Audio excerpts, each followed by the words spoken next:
Imagine standing at the edge of the South China Sea, a vast expanse of blue waters stretching from Singapore to the Philippines. On the surface, it's calm, dotted with fishing boats and tankers carrying the lifeblood of global trade. But beneath this calm, there's tension, quiet, simmering, and potentially explosive. Today, the South China Sea isn't just a body of water. It's a flashpoint, a place where the ambitions of nations collide, and where a single miscalculation could ripple across the entire Indo-Pacific. Welcome to Beyond Binary.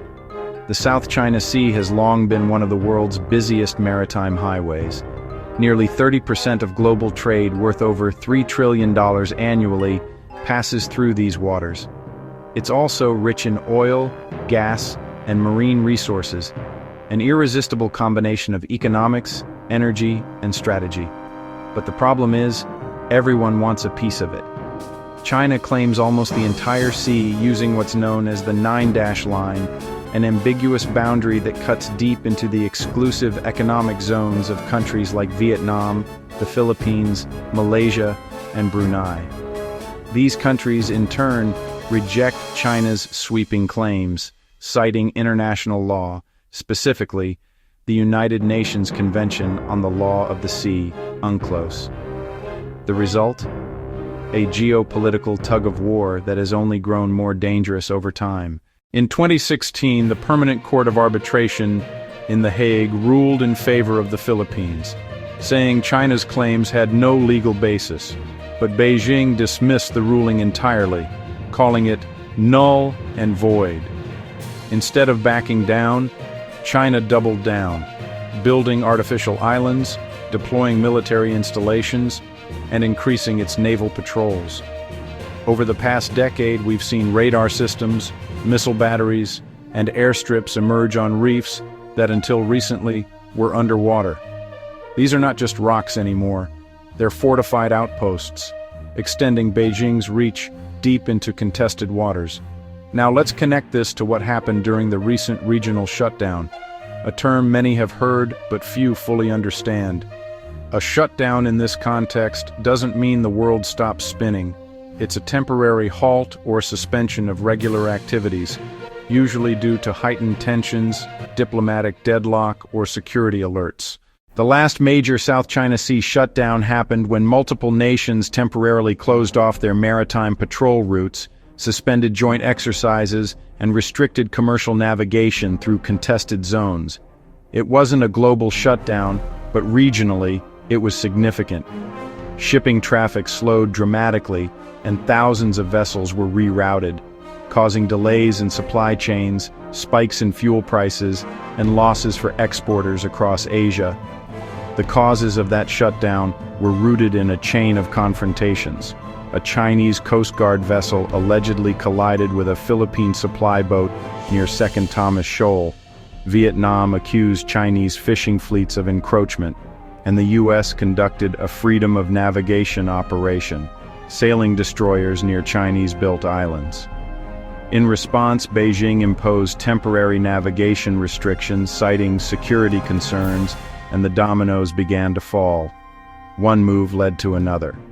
Within days, the world saw just how fragile peace in this region really is.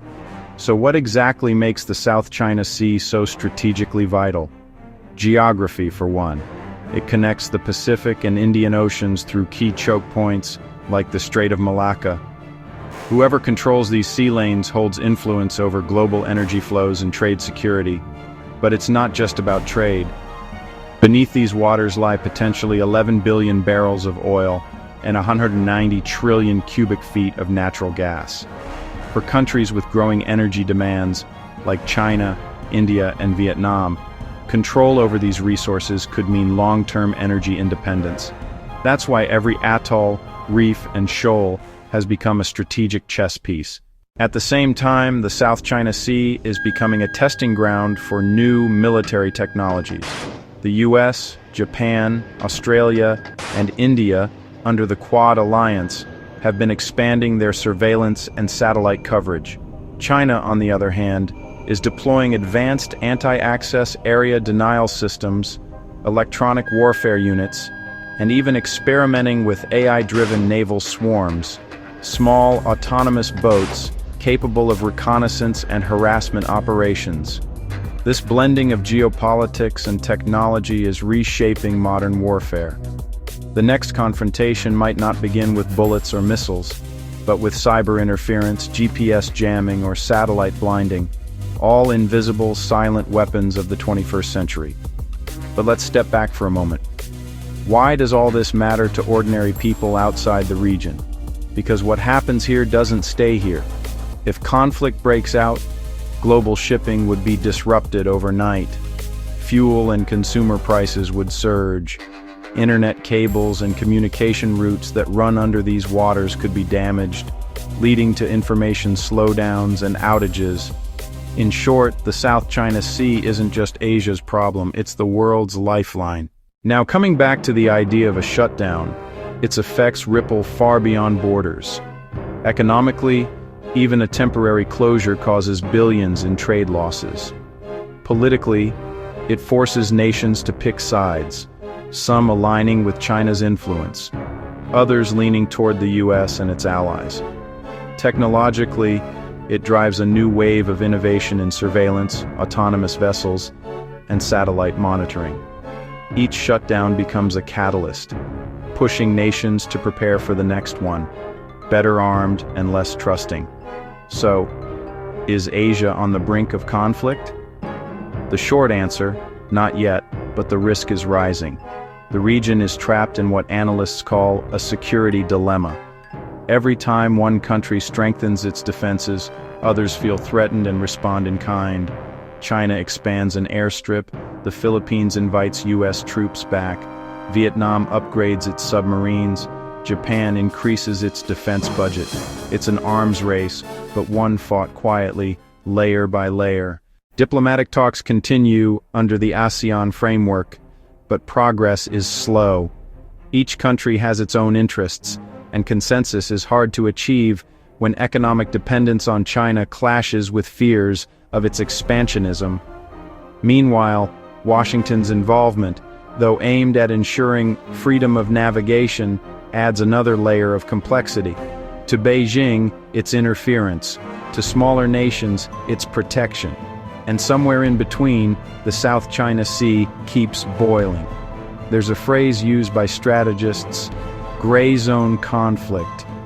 It means a state of confrontation that stops short of full-scale war, where nations use coercion, cyber tools, and information warfare instead of open battle. That's exactly where the South China Sea sits today. It's a battlefield without borders, where Coast Guard vessels, fishing boats, and drones play roles once reserved for soldiers and tanks. But despite all the tension, there's still a sliver of hope. The same waters that divide nations also connect them. Every country involved depends on these sea lanes for its economy. Mutual destruction is a deterrent. Nobody truly wants war.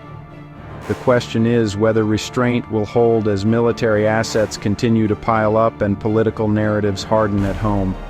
In the end, the South China Sea is not just about geography, it's about power, perception, and the pursuit of control in an increasingly multipolar world. The latest shutdown was a warning, a glimpse of how fragile peace in this region truly is, and how a few degrees of escalation could turn trade routes into conflict zones. The South China Sea isn't a question of if tensions will rise, it's a question of how far they'll go before diplomacy can pull them back.